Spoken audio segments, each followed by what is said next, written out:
Vítam vás všetkých na dnešnej prezentácii na tému elektronický šport, alebo ako tomu budeme hovoriť aj naďalej vlastne počas tejto prezentácie s krátkou e-šport. A teda čím sa tu hlavne budeme zaoberať sú čísla, kariéra a budúcnosť. Rozdelil som to na také 3 sekcie a vy následne samozrejme potom uvidíte, že čomu sa tie jednotlivé sekcie budú venovať, ale už podľa toho názvu asi samozrejme tušíte, že o čom sa tu budeme spoločne dnes rozprávať. Ešte predtým, než sa ale vrhneme na samotnú prezentáciu, tak sa vám chcem všetkým predstaviť. Moje meno je teda Jozef Dekan, na internete skôr, ale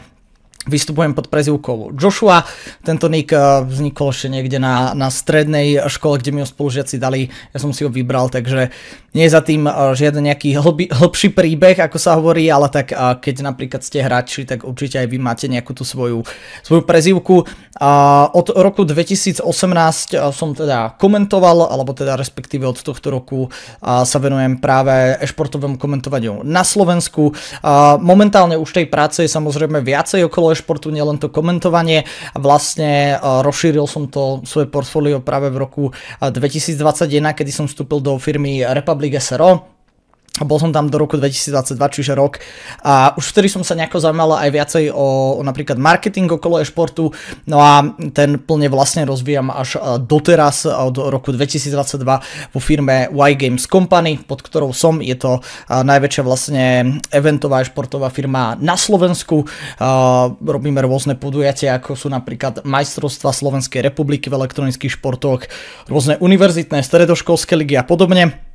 Takže myslím si, že ak ste zo Slovenska, tak ste mohli napríklad o tejto firme počuť, alebo po prípade už ste možno boli aj na nejakom takom evente, ktorý sme organizovali. Ale teda, ako už som spomínal, od tejto chvíle som sa v podstate začal venovať o niečo viacej. Nie už len čisto tomu komentovaniu, ale aj nejakým iným veciam okolo toho e-športu. No, my ale začneme tým, čím sa väčšinou začína, a to je teda história nejakého toho odvetvia a konkrétne teda práve elektronických športov. Našiel som nejakú tú prvotnú zmienku, aj keď je teda pravdou, že nejaké tie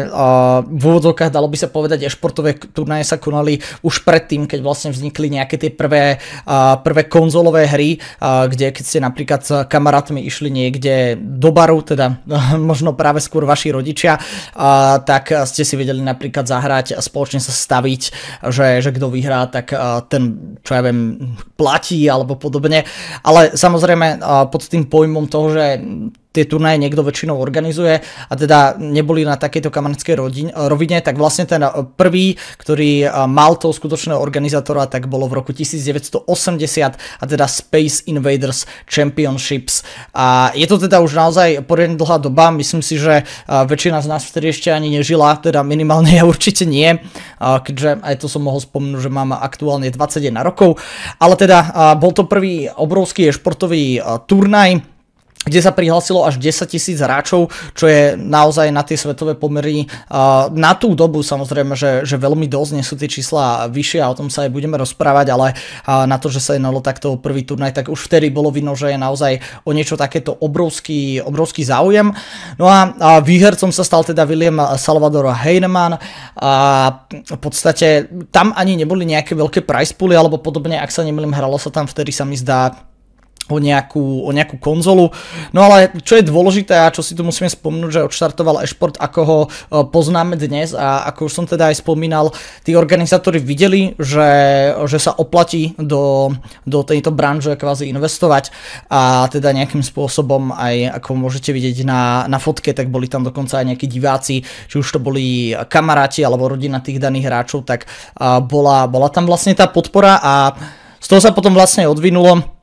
to, čo pod e-športom vlastne poznáme aj dnes, a toto, že nemusíte ho čisto napríklad sledovať alebo zúčastňovať sa priamo touto formou, ale napríklad môžete byť práve diváci, hej, čiže nejedná sa čisto len o hráčov, ale vlastne už vtedy sa objavovali nejaké prvé záujmy o celkové sledovanie týchto turnajov. No ale poďme teda do tej dnešnej éry, a teda e-šport dnes, ako sme sa tu vlastne dostali. To je taká trošku filozofická otázka práve k tomu predchádzajúcemu slajdu, pretože jedna vec bola 10 000 hráčov vtedy a nejaký ten prvotný záujem, ktorý sa tam objavil. Ďalšia vec je tá, že tam sa hralo povedzme o tú konzolu, aktuálne už tam máme teda miliónové prize pooly, alebo teda hrá sa tam naozaj o obrovské sumy peňazí. Hrá sa to na obrovských štadiónoch a teda ja som tu samozrejme spomenul aj ten najväčší, ktorý sme historicky zaznamenali. Aktuálne je možné, že ak si túto prezentáciu budete púšťať niekedy neskôr, tak v skutočnosti už to zase nejaký iný turnaj mohol prekonať. Ale teda ten posledný bol vlastne do International, kde sa hralo o 40 miliónov. Preto práve sú tam spomínané aj tie miliónové prize pooly. The International, pre tých, ktorí by nevedeli, tak je vlastne turnaj v Dota 2. A čo je dôležité spomenúť, že tento prize pool z časti dáva organizátor, ale z časti je vlastne z herných itemov. To znamená, že keď máte vlastne nejakú hru ako je Dota 2, tak hráči si tam vedia kúpiť napríklad nejaké tie skiny, teda respektíve vizuály na postavy, zbrane, podobné veci a vlastne nejaká tá čiastka, ktorá sa vyťaží z toho predaju zbraní, tak potom sa vlastne dávala do toho prize poolu, do tých prize money. No a teda cez 540 miliónov sledujúcich, čo je naozaj obrovské číslo, keď si to porovnáme vlastne ešte s tým rokom 1980, kde bolo zhruba 10 000 hráčov, tak vidíme, akým raketovým spôsobom sa vlastne e-šport vyšvihol. Podľa určitých analytikov je to vlastne ten najrýchlejšie rastúci biznis v modernej dobe. To znamená, že napríklad prekonáva taktiež music industry a napríklad aj film industry. Hej. Čiže keď si to dáme tak do reality, tak v podstate ten gaming samostatný tak je schopný prekonávať filmy plus vlastne celkovo umenie okolo rôznych interpretov dokopy, hej, čiže to je naozaj veľmi silné číslo. 10 000 divákov na štadiónoch, bavíme sa čisto vlastne o tých, ktorí prídu fyzicky sa pozrieť na nejakú takúto akciu, čiže napríklad najbližšie u nás na Slovensku, keď sa pozrieme na nejaký ten zahraničný turnaj, tak je to práve IEM Katovice, odkiaľ vlastne sú aj tieto dve fotky, ktoré som vybral. No a ako hovorím, máme potom samozrejme aj väčšie štadióny, kde tých ľudí býva o niečo viacej. Ak sa nemýlim, tak nejaké najväčšie číslo sa zaznamenalo, sa mi zdá 15 000 divákov priamo na štadióne, ale ako hovorím, tie čísla tých ľudí, ktorí to pozerajú z domu, ako keby ste si to pustili napríklad na telke, u nás funguje väčšinou platforma práve Twitch ve športe, tak tie čísla sú tam sledovanosti samozrejme oveľa väčšie. No a taktiež, čo sa stalo a čo posunulo v podstate celý tento biznis, sú full-time týmy, alebo teda sú to práve také tie, jak máme v športe športové družstva, tak máme v podstate e-športové družstva, ktoré si sú tým schopné slušne zarobiť. Áno, čiže keď napríklad vidíme tú fotku, tak tí z vás, ktorí poznajú tú Counter-Strikeovú scénu, tak to je FaZe Clan. Pre tých, ktorí by nepoznali, tak jedná sa aktuálne o ten top 1 svetový tím. Čo sa týka samostatne tých platov hráčov a podobne, tak k tomu sa samozrejme dostaneme. Toto je skôr, aby som ukázal vlastne, akým štýlom sa posunula tá doba od toho roku 1980 až vlastne po ten rok 2024, keď aj túto prezentáciu pre vás robím a že teda, ako už som spomínal, je to naozaj jeden z tých najrýchlejšie rastúcich biznisov tej modernej doby,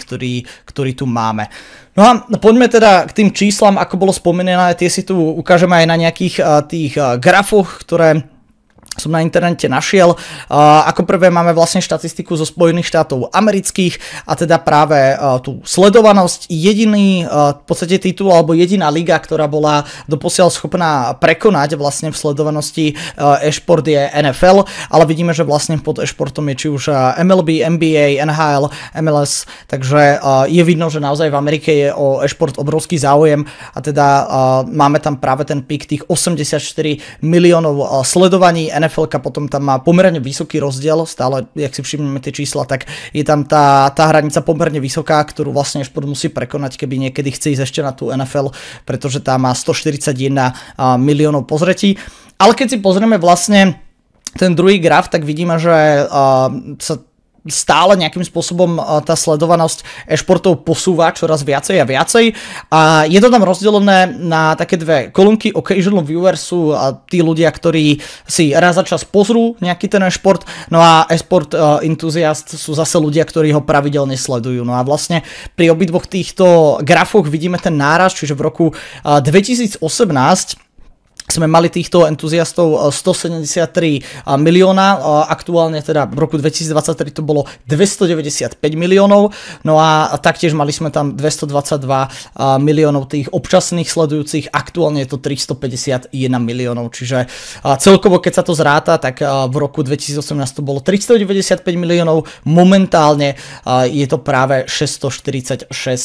miliónov, čiže ako keby skoro už vlastne dvakrát viacej ľudí sleduje ten e-šport, než sledovalo v roku 2018.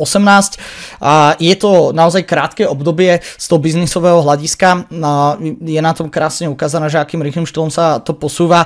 A hlavne je tam vidno taktiež dosť veľký skok medzi rokom 2020 a 2023. Jedna vec, ktorá dalo by sa povedať, že trošku pomohla aj športu, bola pandémia, pretože vieme, že vtedy sa nehralo toľko športov, ale tým, že e-športy sa vlastne dajú hrať aj z domu a teda nemusia vždycky tí hráči prísť na ten štadión, ale vedia odohrávať tzv. Online ligy, tak vďaka tomu vlastne vtedy sa hral hlavne e-šport a bolo viacero líg, ktoré práve možno aj tí športoví fanúšikovia mohli sledovať. Taká možno ešte zaujímavosť pre vás, tak Tipsport, ak sa nemýlim, tak tiež vlastne na jednej konferencii spomenul to, že oni zaznamenali aj na tých stávkach dosť veľký nárast na e-šport práve počas pandémie, keďže nebolo toľko tých športov, tak práve ľudia, čo stávkujú, tak sa našli v tom e-športe, takže aj toto je zaujímavá štatistika na posúdenie, že respektíve, keby aj v budúcnosti máme nejakú tú pandémiu alebo podobne, tak opäť je tam pravdepodobnosť toho, že ten e-šport práve v takýchto obdobiach bude vlastne rásť. No a tu máme niekoľko najvýznamnejších e-športových titulov. Je možné, že nenájdete tam nejaký váš obľúbený. Snažil som sa vybrať naozaj to najznámejšie, čo tam máme. Chýba tam napríklad taký Overwatch, ktorý tu nie je, čo je ale napríklad hra, ktorá primárne sa napríklad hrá práve v Anglicku alebo po prípade potom v USA a ešte v nejakých tých azijských krajinách, ale teda tu vidíme najvýznamnejšie športové tituly vo svete. A nimi sú teda League of Legends, CS2, Dota 2, Valorant, Fortnite, Rocket League, Mobile Legends, Teamfight Tactics, Clash Royale. Čo ešte je dôležité si v podstate spomenúť, že niektoré tieto herné tituly vlastne sú počítačové hry, niektoré sú mobilné hry, League of Legends je teda počítačová, taktiež CS2, Dota, Valorant, Fortnite, Rocket League, no a potom som tu vybral taktiež aj 3 tie mobilné tituly, a teda Mobile Legends, Teamfight Tactics, Clash Royale. Ako vravím, to portfólio je tam pomerne rozsiahle, existuje taktiež napríklad hra PUBG, ktorá už momentálne takú veľkú popularitu nemá, alebo teda Players Unknown Battleground, a taktiež existovala aj mobilná verzia tejto hry, ktorá sa v e-športe hrala, čiže je to vždycky dosť sezónne, keď napríklad vyjde nejaký nový herný titul, tak zo začiatku väčšinou v tom bývajú nejaké tie väčšie turnaje, keďže aj ten organizátor sa snaží do toho dať peniaze a potom sa to otestuje, že či to vlastne má nejakú tú výdrž alebo to nemá takú výdrž, ako by ten organizátor chcel. Čo sa týka League of Legends a Valorantu, to sú hry, ktoré vlastne počítačové spadajú pod jedného vývojára, a teda Riot. Samozrejme spadá tam napríklad aj Teamfight Tactics, ale keď sa bavíme čisto o tých počítačových tituloch, keďže tie sú najvýraznejšie, tak vlastne tento vývojár sa snaží do tej hry aj investovať tie peniaze.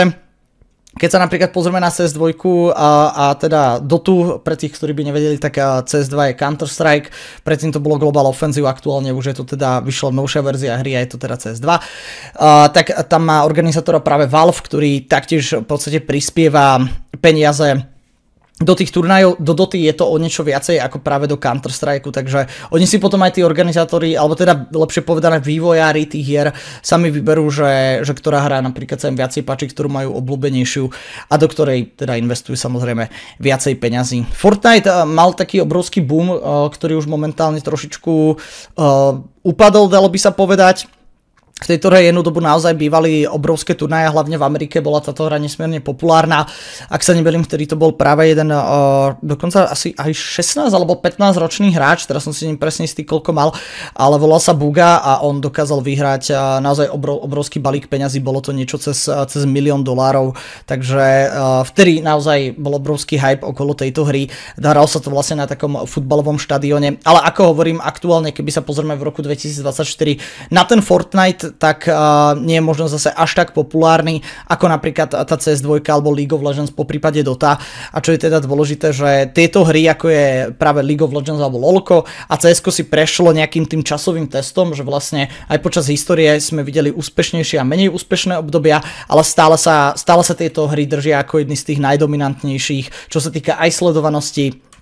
aj toho samostatného prize poolu. Takže toľko k jedným titulom. Poďme sa ale vrhnúť asi na tú najviac obsiahlu časť, ktorú tu budeme mať a ktorú som chcel hlavne zakomponovať do tejto prezentácie, a to je kariéra v e-športe. Keďže tá prezentácia je robená hlavne pre mladých ľudí, tak chcem vám tak trošičku ukázať, že ako to vlastne v tejto časti biznisu funguje a možno vám dať aj nejakú tú motiváciu, aby ste sa o to začali zaujímať o niečo viacej.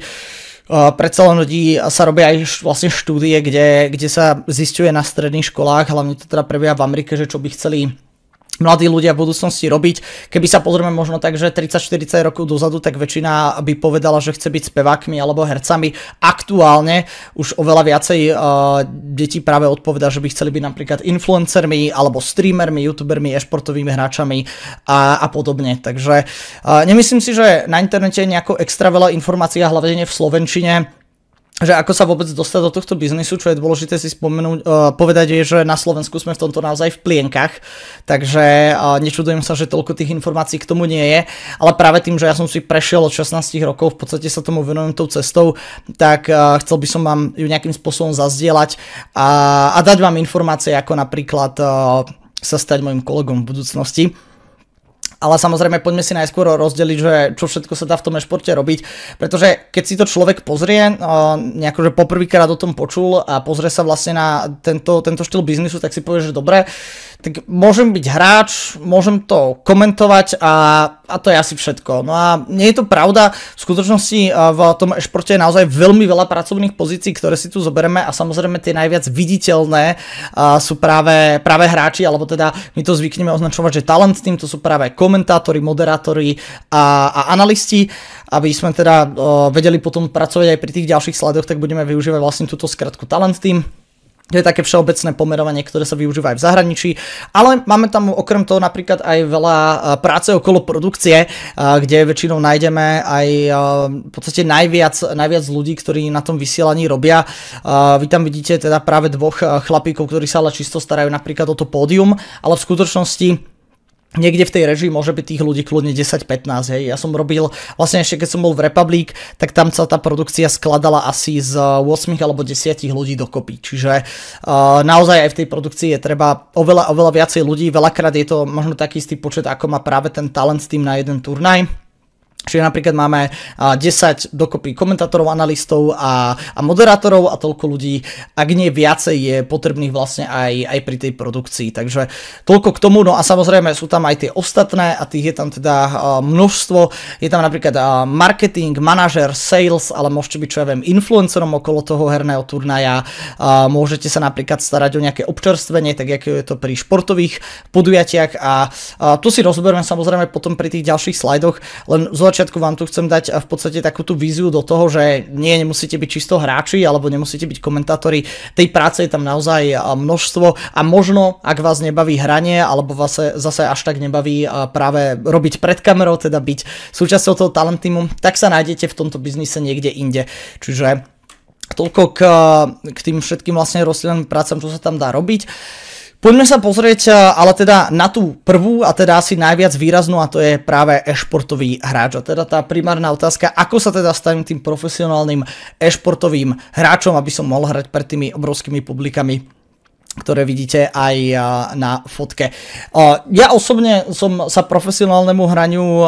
nevenoval natoľko, že by som mal z toho peniaze, ale bola tam určite taká tá vízia, že chcel by som byť profesionálnym hráčom. Ono väčšinou sa to vyvinie tak, že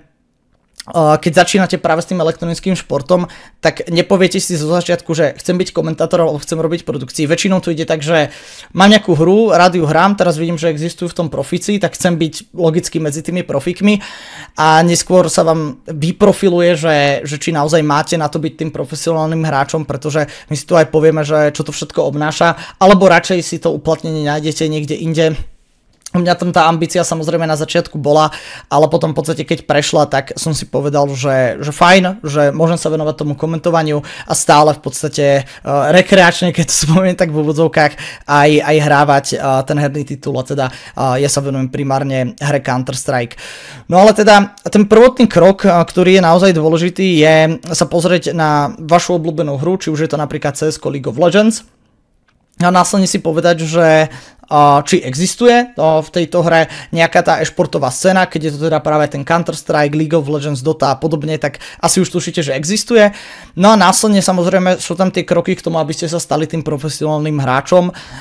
Najlepšia vec, čo môžete spraviť, je vyhľadať si čo najviac informácií už od nejakých tých profesionálnych hráčov, ktorí vám určite veľmi radi poradia, napríklad formou nejakých YouTube videí. V dnešnej dobe naozaj to nájdete na internete, tých zahraničných pomerne dosť. Na Slovensku je to jeden CS-kový profesionálny hráč, ktorého tu aj budem spomínať, Stiko, ktorý začal točiť nedávno tieto videá. Musím povedať, že pre mladých ľudí, ktorí sa tomu chcú venovať, tak naozaj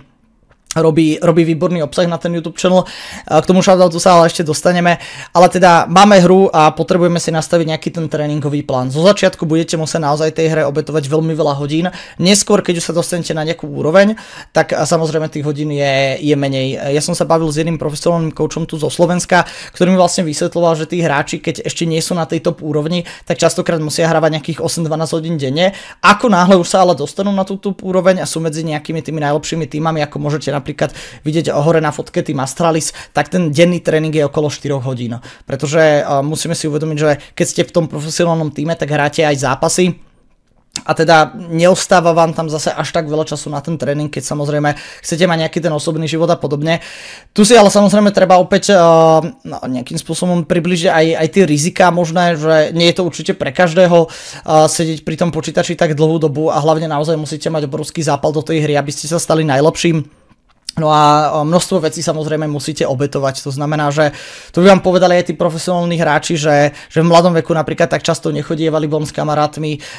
alebo možno aj v škole tam boli nejaké tie komplikácie. Neplatí to úplne pri všetkých, je teda pravdou, že niektorí hráči dokážu úplne v pohode zvládať aj tú školu, aj to profesionálne hranie. Ale samozrejme musíte počítať s tým, že keď sa dostanete na nejakú tú úroveň, tak to zahrnuje aj cestovanie po tom svete, čo na jednu stranu je extrémne zaujímavé, na druhú stranu možno máte menší kontakt s tou rodinou a podobne. Ale myslím si, že v tomto sa to nejakým spôsobom extra nelíši práve od tých vrcholových športovcov, že keby ste počúvali profesionálneho športového hráča, jedného z tých najlepších a vrcholového športovca, tak v tej podstate veci vám budú hovoriť veľmi, veľmi podobne, hej, že musíte naozaj tomu obetovať extrémne veľa času, aby ste sa stali najlepším, ale to už sú také tie klasické veci, ktoré asi aj logicky vás teda napadnú, ale preto hovorím, že je veľmi dôležité, aby ste naozaj v tej hre mali nejaký ten určitý passion, aby vás to bavilo a v tej chvíli už to samozrejme ide oveľa jednoduchšie, keď sa chcete stať tým profesionálnym hráčom. Čiže asi takto by som to nejako zhrnul. Z začiatku potrebujete vedieť, že vás tá hra baví, zistiť si, že aké sú možnosti napríklad aj v tej vašej krajine a nakúkať si nejakých týchto práve profesionálnych hráčov a vlastne od nich, keď tak získať tieto informácie. Ja si myslím, že väčšina z nich vám aj veľmi rada poradí, keby ste im napísali, že ako sa dostať napríklad na tú jednu úroveň, kde sú oni. Oni častokrát tí profesionálni hráči zvyknú aj streamovať a tam taktiež odpovedajú na otázky, ale samozrejme, ako hovorím, nájdete videá na YouTube, kde sú napríklad nejaké tie tréningové plány pre jednotlivé hry a v podstate hrať, čo najviac hrať, učiť sa na svojich chybách. Asi takto by som to zhrnul. To, čo vás samozrejme určite všetkých zaujíma, je koľko profesionálnych hráči zarábajú a tu už sa dostávame práve ku Stikovi. Obrovský shoutout práve Martinovi Stikovi, ktorý v podstate spravil nedávno na YouTube toto video. Bolo to vlastne, ak sa nemýlim, na začiatku roku 2024, alebo ešte koncom roka 2023. Na jeho YouTube kanále si to môžete pozrieť celé, má to asi zhruba 10 minút, takže trvá to nejako extra dlho.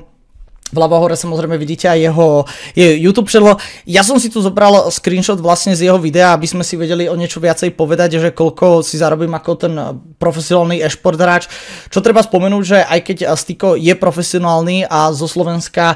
je to aktuálne jeden z tých najlepších hráčov, tak na tej svetovej úrovni není aktuálne napríklad v top 5 alebo v top 10 tímov, ak sa nemýlim. Čiže samozrejme, keď zase natáčam túto prezentáciu, tak je možné, že keď si to pustíte neskôr, tak jeho týmu sa môže podariť dostať napríklad do tej top 10, ale je jasné, že tí hráči, ktorí sú na tej top 1 priečke, teda že sú v tom aktuálnom období najlepšie na svete, tak si sú schopní zarobiť viacej a zase tí, ktorí sú napríklad pod Stykom a zase takí dobrí nie sú, zarábajú napríklad menej. Styko hrá vlastne za zahraničný tým Apex, ktorý, ak sa nemýlim, má práve pôvod norský. Keby ste hrali napríklad za nejakú slovenskú alebo českú organizáciu, tak tie platové podmienky sú tam samozrejme nižšie. Ale teda poďme si pozrieť o niečo viacej a teda total earnings je teda koľko dokopy tento hráč zarobil. Všetky tieto čiastky sú ešte bez zdanenia, to je dôležité spomenúť, že vlastne na Slovensku samozrejme musíte odrátať daň plus nejaké tie výdavky na jedlo, na ubytovanie a podobne. K tomu inak má ďalšie video, takže taktiež odporúčam, keby ste chceli aj k nejakým tým výdavkom toho športového hráča si pozrieť. Ja sa pokúsim to zobrať čo najjednoduchšie, aby ste vedeli zhruba, že koľko si je schopný taký človek zarobiť za rok. A teda bolo to cez 460 000 eur. A teda tu vidíme vlastne rozdelenie tých rôznych príjmov, čo je dôležité, vidíte to vlastne aj na tom grafe, že ten hráč nezarába čisto vlastne z toho, čo dostáva od tej organizácie ako výplatu, ale je tam viacero vecí, z ktorých si zarobí a čo je tu vlastne na tom aj krásne vidno, je to, že v skutočnosti ten jeho plat bolo len 32,5% z celkových tých peňazí, ktoré on si zarobil. Hej. Čiže keby berieme čisto plat e-športového hráča, že nerobíte vlastne nič popri tom, tak je to 150 000, s tým, že prize money to je nejaký podiel z výhry. Väčšinou v tých profesionálnych e-športových tímoch sa to delí tak, že keby si to dáme napríklad na sume 100 000, že je vlastne výhra za prvé miesto, vy vyhráte prvé miesto, tak sa to väčšinou dáva deleno 7. Z toho dôvodu, že riešime teraz Counter-Strike, v ktorom je 5 hráčov plus coach štandardne a prečo je to deleno 7 je vlastne kvôli tomu, že vlastne ako keby to 7. miesto tam má ešte organizácia, hej, čiže z tých 100 000 sa vlastne zoberú tie percentá, rozdelí sa to hráčom a ešte teda vlastne nejaké to percento ide aj tej organizácii. U Styka to teda v roku 2023 bolo 13,5 tisíca, čisto vlastne z týchto výhier. Tam potom záleží, aké sú kontrakty, pretože toto je v jeho organizácii, ale v každých tých organizáciách to môže fungovať trošičku inak. Niekde napríklad tých prize money môžu dostávať tí hráči viacej, niekde menej a záleží priamo nad kvázi tou zmluvou, ako máte štandardne v práci, že ako to tam máte zadefinované. No ale aby ste si vedeli predstaviť, že čo je pod kolónkou Other, alebo teda Other Sources, ktorá vlastne naplňa najväčšiu túto položku, tak sú tam hlavne vlastne dve veci a jedna sú spolupráce a druhá je v podstate sticker money. Čo sú sticker money? V Counter-Strike existujú vlastne nálepky na zbrane, ktoré si viete vy ako hráč kúpiť a ako náhle si tú nálepku kúpite, tak 50% vlastne z ceny tej nálepky ide tomu hráčovi. Čiže keď si dáme príklad, nálepka by Stykova stala euro, tak on dostane vlastne z toho tých 50 centov a keď sa predá tých nálepiek 10 000, tak si viete asi spraviť tú matematiku, že je schopné sa to dostať na pomerne vysoké čiastky. Ale teda samozrejme sú tam veci aj ako napríklad YouTube. Jeho YouTube channel momentálne nie je zase až taký veľký, to sa aj vo videu hovorí a kľudne môžete ísť teda samozrejme podporiť nejakým tým odberom a pozrieť si toho videa, ale je tam napríklad aj veľa tých hráčov, ako som spomínal, streamujú na Twitchi, čiže aj z toho tam môže byť nejaký príjem, alebo zo spoluprác, napríklad napíše vám nejaká značka, ktorá má energetické nápoje alebo periférie, rôzne myšky, klávesnice, že by s vami chcela mať spoluprácu. Ak je to s vašim organizátorom v poriadku, tak si vlastne môžete takto ako profesionálny hráč privyrobiť. No a keď sa pozrieme na nejaký dlhodobý horizont toho hráča, tak asi nebudete hrať do 50-ky, aj keď musím povedať, že v poslednej dobe minimálne v hre CS2, tak máme množstvo príkladov, kde tí hráči už pomaly idú k 40-ke a stále hrajú na tej profesionálnej scéne, čiže my sme si kedysi mysleli, že nejaký ten limit a tých reflexov a všetkého je tam o dosť nižší a vlastne zisťujeme, že aj tí starší hráči stále dokážu hrať v tých top tímoch, ale väčšinou je to práve sprevádzané nejakými tými mladými hráčmi, pretože je jasné, že keď máte napríklad 16 rokov, tak tie vaše reflexy sú na tom oveľa lepšie ako napríklad u nejakého 35-ročného človeka, hej, čiže to je taktiež dôležité na spomenutie. A teda, čo by som chcel taktiež ešte zdôrazniť, je to, že nie sú čisto len hráči, ale aktuálne sú aj hráčky. Jedna z najväčších svetových športových organizácií SLA vyčlenila vlastne zvlášť peniaze na rozvíjanie vlastne tohto ženského e-športu, alebo teda konkrétne Counter-Strike a sú čisto len ženské ligy. Čiže podobne ako v športe sa to rôzne takto organizátori snažia podporovať, tak je to samozrejme aj v e-športe a teda aj my vo firme samozrejme robíme so ženami. Máme tam markeťáčky, máme tam taktiež na financiách ľudí, takže aj k tomu som chcel, že keby si nejaké dievča náhodou pozeralo túto prezentáciu, tak aby sme sa nebavili čisto o tej mužskej sfére, ale že teda pre obidve tieto pohlavia sú tam samozrejme tie pracovné príležitosti. No a tým sa v podstate dostaneme aj k tomu talent týmu, kde samozrejme aj tých žien je o niečo viacej, než u tých hráčiek by som si dovolil povedal. S tým, že teda talent team, aby ste si to vedeli nejakým spôsobom predstaviť, tak je tam viacero pozícií. Sú tam buď komentátori, sú tu analisti, sú to moderátori, sú tu tzv. Desk hosti, to sú vlastne ľudia, ktorí moderujú tých analistov. Ako môžete vidieť aj na fotkách, máme tam jednu dievčinu práve z Belgicka, to je Siox, to je teda aj herná prezývka, ktorá sa práve venuje moderovaniu týchto analyst deskov a venuje sa aktuálne hre League of Legends a Counter-Strike. No a v podstate práve v týmto dvom herným titulom poskytuje vlastne túto službu toho moderovania. A samozrejme vy už raz, keď ste súčasťou toho talent týmu, tak väčšinou sú tí ľudia ochotní, aby ste sa rozvíjali vo viacerých veciach. To znamená, že môžete napríklad rok komentovať, po roku zistíte, že by vás bavilo aj moderovanie a väčšinou sú ľudia veľmi otvorení tomu, aby ste si to moderovanie skúsili. Tu som dal v podstate 3 fotky, aby som vedel nejakým spôsobom hlavne ukázať, že o čo sa jedná, čiže ide o to moderovanie toho analyst desku, potom tu máme 2 komentátorov a následne tam potom máme ešte moderátora. No ale ako som hovoril, máme taktiež analystov, čo veľakrát sú napríklad bývalí profesionálni hráči, ktorí už aktívne nehrávajú, ale teda venujú sa práve analyzovaniu tých zápasov, podobne ako to máme samozrejme v športe a keď si to naozaj porovnáme ten e-šport a šport, tak nájdeme tam veľmi veľa podobností, takže ak sledujete napríklad šport, tak viete, že podobne to funguje aj v ňom, že veľakrát nejakí bývalí športovci sa práve začnú venovať či už tréningu, alebo teda trénovaniu tých mladších športovcov, alebo potom následne práve analyzovaniu na tých športových vysielaniach. No a čo sa týka ešte, keď sa na chvíľučku vrátime k tomu talentimu ako celku, tak na Slovensku je nás zatiaľ len hrstka. Nedával som tu k tomu nejakým spôsobom tie platy, pretože tam sa to veľmi líši. Čo sa týka toho, že či sa tu dá na Slovensku alebo v Česku tým uživiť, tak nedá sa úplne jasne odpovedať, že áno, nie. A väčšinou sa to dá, keď to máte napríklad s niečím zmiešané. Čiže keby ja zoberiem napríklad môj prípad,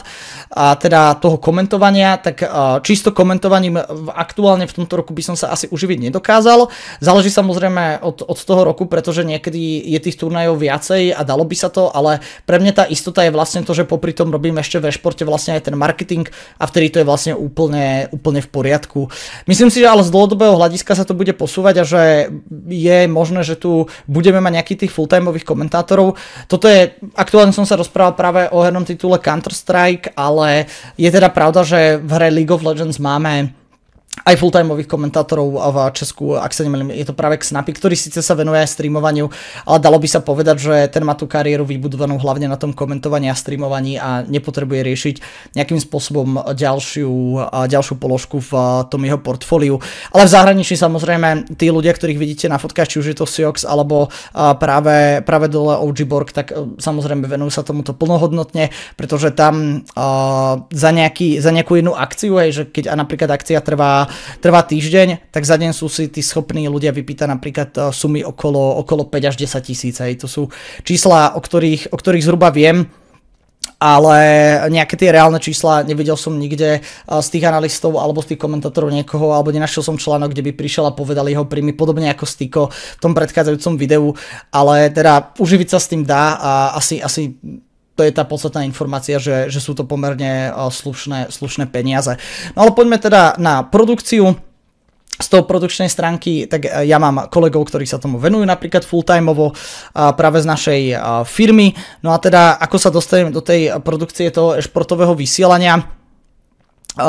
najlepší štart je asi ten, keď sami sa napríklad venujete tomu streamingu, dal som tam na schvál logo OBS-ka z toho dôvodu, že potrebujete nejakým spôsobom najskôr zistiť, že ako to vysielanie funguje. Úplne tou najviac jednoduchou formou, to znamená, že máte napríklad počítač 1-2 monitory a zistiť vlastne, že čo všetko je potrebné na to, aby ste vedeli vlastne niečo vysielať von. Následne potom, keď sa dostanete do tej produkcie, tak už sa tam budete stretávať s oveľa zložitejšími vecami, ale je pravda, že taktiež na YouTube v dnešnej dobe je veľmi veľa tutoriálov, ako vlastne zlepšiť ten váš stream a to vám o niečo lepšie dá ako keby ten insight do toho, ako vlastne vyzerá aj tá profesionálna e-športová produkcia.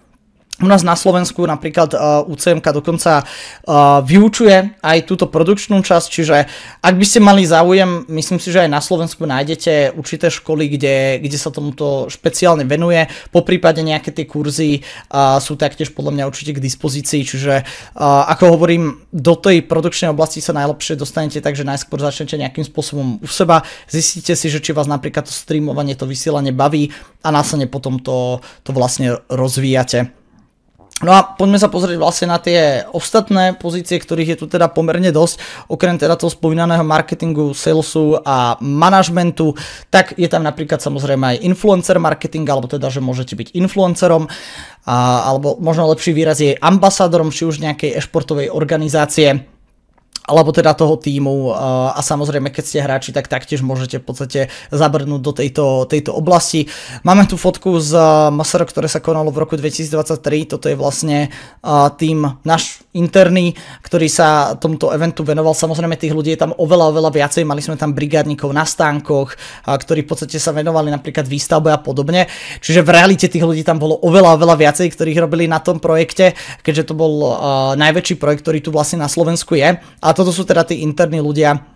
ktorí sa zaoberajú týmto projektom. No a vidíte tam či už niekoho zo salesu, z produkcie, z marketingu, vidíte tam projektového manažera. Vy samozrejme neviete, že ktorý vám chcem vymenovať, že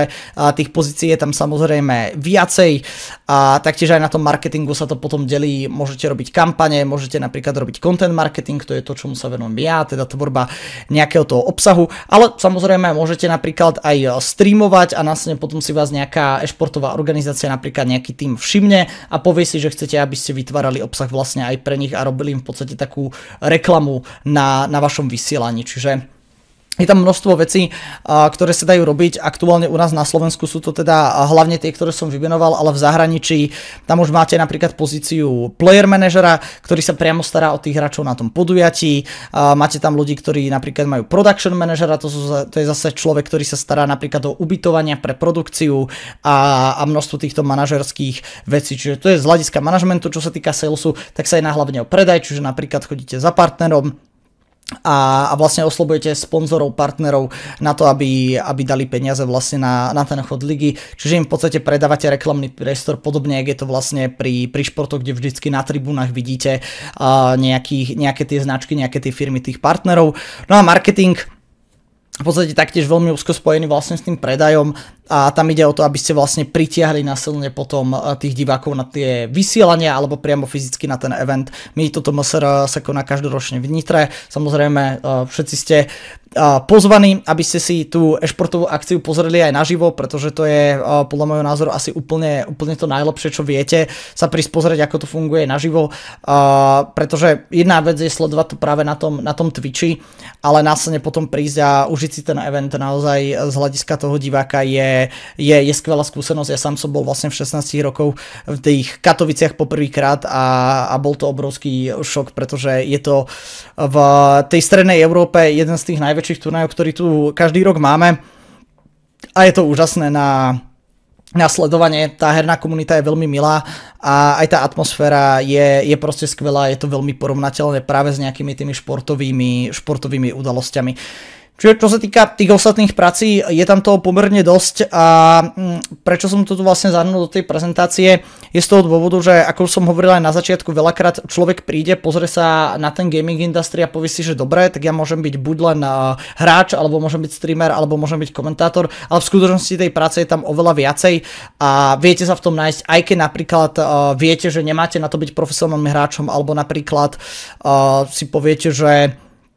no to komentovanie ma zase až tak nebaví, alebo nechcem byť pred tou kamerou, tak je tam dosť veľa pozícií aj za kamerou, ktoré viete robiť a keď vás bavia hry, je to samozrejme super. No a ja som si tu v podstate pripravil aj takú tú cestu toho, ako by ste mali začať. Ja tu môžem potom na chvíľočku spomenúť aj to, že ako som vlastne ja začínal v tejto branži, alebo teda v tomto biznise. Čo je v prvom rade, keď si teda poviete, že dobre, chcel by som robiť ve športe, tak tá prvotná otázka je, že vlastne čo v aktuálnom momente viem. Čiže buď viem veľmi dobre hrať a viem sa rozvíjať v tejto činnosti, čiže idem smerom profesionálneho hráča, alebo ma napríklad baví marketing a poviem si, že dobre, bavia ma síce hrať hry, ale viem, že nie som v nich tak dobrý, ale napríklad ma zaujíma práve tá marketingová časť, viem napríklad, ako by som ľudí pritiahol na tie vysielania alebo na ten event a môžete sa venovať tomu. Ďalšia vec, mám dobrý hlas, to je z hľadiska komentátora a pri tom sa na chvíľučku aj pristavím, pretože ja keď som vlastne začínal v tých 16 rokoch, tak ako hovorím, bola tam tá ambícia byť tým profesionálnym hráčom. Počasie som si uvedomil, že ale asi by som nedokázal obetovať naozaj tých 10-12 hodín denne tomu hraniu a v podstate úplnou náhodou, ja som tedy ešte streamoval vlastne ten Counter-Strike, som si povedal, že nájdem si nejaký zápas, ktorý si odkomentujem a ten prvý v podstate cast, ono sa to bolo po anglicky vlastne castenie, alebo teda cast, ktorý som mal, tak bol veľmi úspešný, mal som tam vtedy na vysielaní asi okolo 800 ľudí, čo pre človeka, ktorý v 16 rokoch mal priemere 5 ľudí na streame, tak bol naozaj obrovský šok. A vlastne tá moja cesta začala tak, že si ma všimla jedna z tých najväčších organizácií, ktorú som tu aj spomínal vo svete, ESL, ktorá mala vtedy ešte zázemie na Česku a na Slovensku a spýtali sa ma, že či by som sa nechcel venovať tomu komentovaniu, že v podstate oni aktuálne hľadajú nejaké mladé talenty, tak ma oslovili, ja som samozrejme bol úplne za, pretože ESL už som vtedy poznal, bola to pre mňa obrovská značka, čiže nemal som prečo povedať nie a takto sa v podstate odštartovala tá moja kariéra.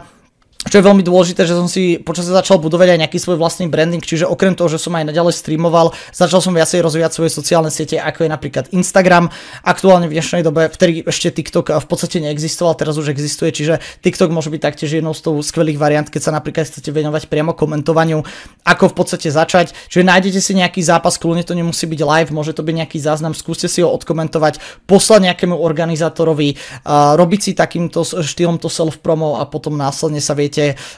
vlastne ukázať na tých najväčších akciách. Ako hovorím tým, že som primárne komentátor, tak najjednoduchšie sa mi hovorí práve o komentovaní. Čo sa týka toho hrania, to by vám opäť vedel povedať lepšie niekto iný. No ale teda ďalšia vec, viem dobre komunikovať, dôležitá vec napríklad, keď chcete robiť sales, taktiež marketing, alebo chcete sa venovať manažmentu, potrebujete vedieť dobre komunikovať s tými ľuďmi. No a napríklad tu máme kolónku taktiež, že baví ma streamovanie, čiže keby ste chceli byť streamerom, je dôležité do toho ísť s tým, že nevidíte za tým nejako extra veľa peňazí, aj keď je pravda, že zarobiť sa z toho dá, aj slušne, keď ste medzi tým vrcholom tých streamerov, ale tu si treba uvedomiť to, že na začiatku, hlavne keď budem začínať, tak naozaj je to skôr stratové, pretože potrebujete nejakú techniku investovať a podobne a naozaj vás to musí baviť, aby ste pri tom vydržali a po mesiaci sa nevykašľali, keď vám na účet niekto nepošle 1000 eur, áno, čiže to vždycky radím ľuďom, že hlavne, aby naozaj v tejto branži mali vlastne ten passion, aby ich to skutočne bavilo a ono je to podobne koniec koncov asi tak aj pri tom samostatnom športe. No a druhá časť, že chcem sa učiť teda, keď už zhruba viem, čo viem, alebo teda respektíve poviem si, že dobre, buď viem teda dobre hrať, alebo baví marketing, mám dobrý hlas, viem komunikovať, tak teraz vlastne, že aký je ten ďalší krok, no potrebujem sa chcieť vlastne zlepšovať v tej oblasti a potrebujem sa učiť ohľadom toho e-športu a to už môže byť či už nejakými knihami, napríklad o marketingu, o predaji, potom samozrejme podcasty, prednášky, no a koniec koncov prax. Čo sa týka podcastov, prednášok, mohol som tam zahrnúť vlastne ešte k tomuto aj YouTubeové videá, ktoré v dnešnej dobe fungujú a práve napríklad, keď chcete byť tým profesionálnym hráčom, tak nájdete množstvo typov, ako sa nimi stať. A to isté, čo sa týka komentovania, tak nájdete nejaké tie videá v angličtine, ako sa v tom zlepšiť. Aj z marketingu, aj zo salesu, v podstate to je výhoda tej modernej doby, že už naozaj to nie je tak, že by sme teraz priamo museli mať školu, ktorá má toto zadanie, ale viem sa vlastne aj vo voľnom čase tomu venovať. a viem si pozrieť či už nejaký ten podcast, YouTube video, alebo si prečítať knihu a samozrejme prax je úplne najlepší učiteľ a práve preto som tam rozoberal vlastne pri tej produkcii aj to streamovanie, že zo začiatku je veľmi dôležité si vyskúšať ten streaming, aby ste vlastne vedeli, že či vás to baví a na základe toho sa potom budete zlepšovať, pretože tá prax naozaj býva väčšinou tým najlepším učiteľom. No a následne, keď už teda máme toto zosumarizované, teda viem, čomu by som sa chcel zhruba venovať, som ochotný sa učiť, tak už by bolo možno fajn, keby si aj niečo nájdem a teda môže sa jednať o nejakú napríklad brigádu ve športovom priemysle. No a tu, ako som rozpísal, tých možností je celkovo asi viacej. U mňa platilo to prvé pravidlo, a teda počkám, kým si ma všimnú. U mňa si ma teda všimli v priebehu jedného dňa, čo samozrejme nepopieram, že to bolo obrovské šťastie. Ale je pravda, že keď sa tomu budete venovať minimálne nejakého pol roka a budete v tom fakt dobrý, tak je veľmi malá pravdepodobnosť, že by si vás niekto nevšimol a niekto by vás neoslovil. A hlavne napríklad tu na Česku a na Slovensku, kde stále potrebujeme ako keby čo najviac ľudí do toho e-športového priemyslu, keďže je to mladé odvetvie, ako som spomenul, je to v plienkach, čiže tá šanca sa tu nejakým spôsobom uplatniť je stále obrovská a je teda naozaj dôležité aj niečo produkovať von, aby si vás tí ľudia všimli. Keď samozrejme ale nič takéto neprodukujete von, napríklad nestreamujete alebo nevenujete sa sociálnym sieťam, tak môžete si pozrieť napríklad pracovné ponuky. My sami, keď sme teraz hľadali ľudí na marketing, tak sme vypisovali pracovné ponuky klasicky, ako máte napríklad Profesia.sk, alebo následne potom sledovať Instagramové, Facebookové profily týchto e-športových organizácií. Väčšinou oni sami dávajú vonku nejaké informačné grafiky, že práve niekoho zháňajú. Čiže aj toto je jedna z tých ciest, ako vlastne sa viete v tom e-športe presadiť. Vy im pošlete napríklad váš životopis, môžete im povedať, že čo by vás bavilo v tom odvetví a podobne a taktiež sa tam tá práca môže týmto štýlom nájsť. No a samozrejme posledná kategória spýtať sa, čiže viem, že tu existuje napríklad na Slovensku nejaká e-športová organizácia a ja sa teda spýtam niekoho nadriadeného, kto tam vlastne je, že či náhodou nehľadajú niekoho, či už je to z hľadiska toho marketingu alebo komentovania, že ja by som mal záujem sa tomu venovať a samozrejme musíte byť otvorení tomu sa učiť, čo asi je taká klasika pri pracovnom pohovore, že nechcete tam prísť, že vlastne všetko viete a ste najmudrejší. Aj keď samozrejme nepopieram to, že množstvo z vás môže vedieť viacej ako ten človek, s ktorým sa napríklad budete o tej danej téme rozprávať. Napríklad z hľadiska marketingu sa môže stať, že vás bude napríklad naberať do tej firmy niekto, kto sa marketingu nevenuje a bude si vás takýmto štýlom skúšať, čiže je dôležité inak, aby ste ukázali, že tie vedomosti máte, ale zároveň sa vedieť prispôsobiť tej značke, pretože marketing ve športe je trošičku iný ako ten bežný marketing, keby ste napríklad predávali produkt, ja neviem, energetického nápoja, hej, čiže je dôležité si uvedomiť, že vlastne je to služba, ktorú vy marketujete, nie je to produkt. Áno, ten produkt je v podstate ako keby to vysielanie, ale v prvom rade sa teda jedná o tú službu a to je vlastne sledovanie tých vysielaní, takže tomto je taký trošičku rozdiel. No a samozrejme, ako sa udržať na tej športovej scéne, keď už sa tam raz dostanete a máte tú prácu, baví vás, tak samozrejme chcete, aby vám vydržala čo najdlhšie. No a samozrejme, tam taktiež platí pravidlo dovzdelávanie sa tých rôznych vecí, sledovanie tých trendov, hlavne v dnešnej dobe, keď existuje TikTok, tak pre mňa ako marketera je veľmi dôležité, aby som sa stále edukoval, aby som vedel, ako funguje napríklad algoritmus na tej sociálnej sieti, aby som videl, aké sú momentálne trendy, aké video môže byť virálne, ktoré napríklad nie. A teda to je veľmi dôležité si uvedomiť, aby ste v podstate stále boli v tom procese toho vzdelávania sa zahrnutí. No a samozrejme dôležité je komunikovanie, to správne komunikovanie, keď naozaj chcete, aby ste sa vy sami, ale aj tá značka, ktorú reprezentujete v tom e-športe posúvala, tak musíte vedieť aj s tými kolegami a následne potom aj s tými vašimi divákmi správne komunikovať. Problem solving to je niečo, čo sa cení asi v každej jednej práci a v e-športe o to viacej tým, že je to vlastne nový biznis a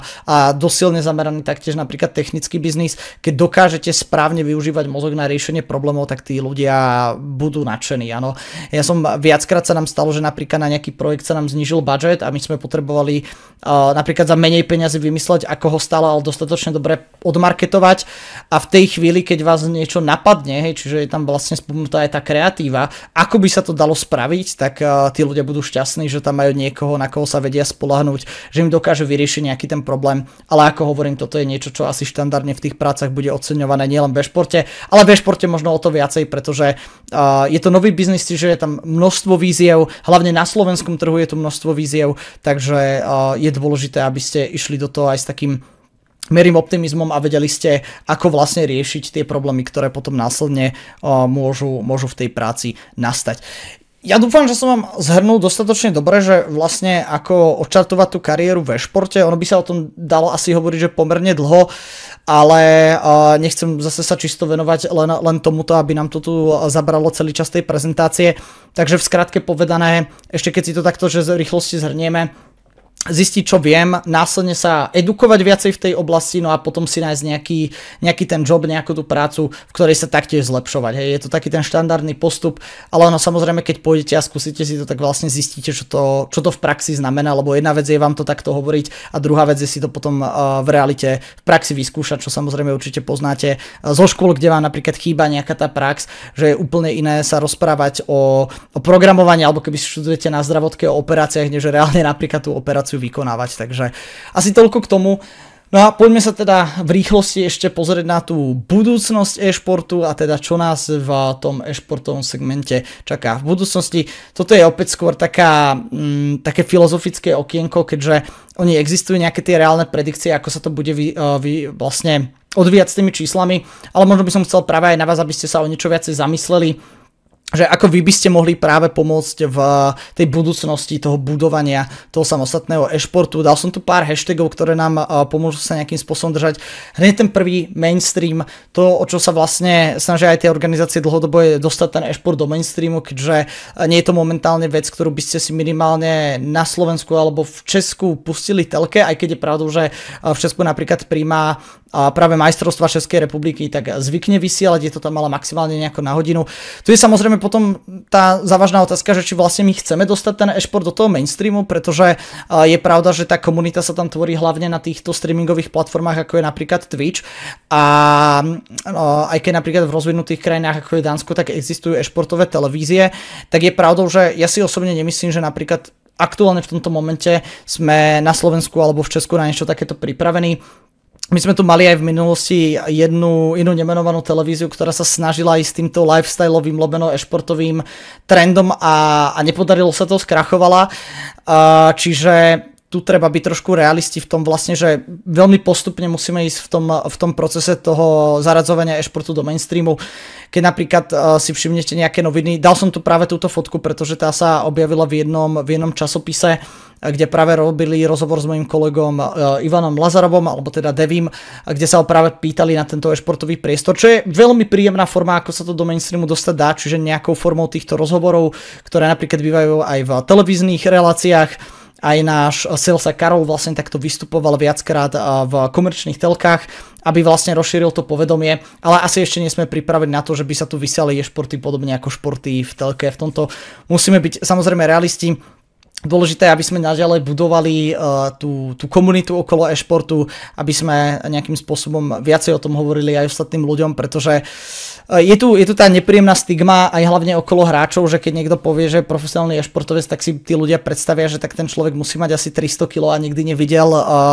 slnko a nebolo v živote na čerstvom vzduchu. Nie je to pravda, tí skutočne profesionálni hráči majú aj svojich fitness trénerov, majú svojich kuchárov, ktorí sa im starajú o jedálniček, pretože treba si uvedomiť, že keď máte takú dlhú dobu vydržať vlastne za tým počítačom, tak potrebujete byť naozaj fit, hej, to je veľmi dôležité. A samozrejme vzdelávať ľudí, to sa úzko týka vlastne tej stigmy, o ktorej som hovoril, že na e-športovcov sa veľakrát možno díva tak opovrhujúco a to vzdelávanie môže tomu dopomôcť. Čiže viacej edukovať ľudí o tom, že vlastne je to reálny biznis, v ktorom inak je pomerne veľa peňazí, ale hlavne je tam veľmi veľa času, energie tých ľudí, ktorí sa naozaj snažia tú myšlienku nejakým spôsobom robiť aj edukatívne, čiže my napríklad tiež máme stredoškolskú, vysokoškolskú ligu, kde silne apelujeme na to, aby sa tí žiaci ale venovali tomu štúdiu a skôr sa snažíme pomáhať aj tým stredným a vysokým školám, aby napríklad tá mimoškolská aktivita bola benefitujúca aj pre tie školy. Hej. Čiže napríklad keď nejaký profesionálny, nie profesionálny, ale keď ten stredoškolský tým vyhrá, tak napríklad tá stredná škola od nás taktiež môže dostať nejaké výhry. Takže to je veľmi, veľmi dôležité na spomenutie. Mám tu ešte VR, alebo teda virtuálnu realitu, ktorá sa taktiež vyvíja raketovou rýchlosťou a kto vie, možno naozaj sa dostaneme do momentu, kedy niektoré e-športové tituly budú čisto VR-kové, čo si myslím, že je možno ešte pomerne ďaleko, ale bolo by to zaujímavé na sledovanie, keby vlastne v aréne máme tých hráčov s tými VR headsetmi, ak sa nemýlim, dokonca v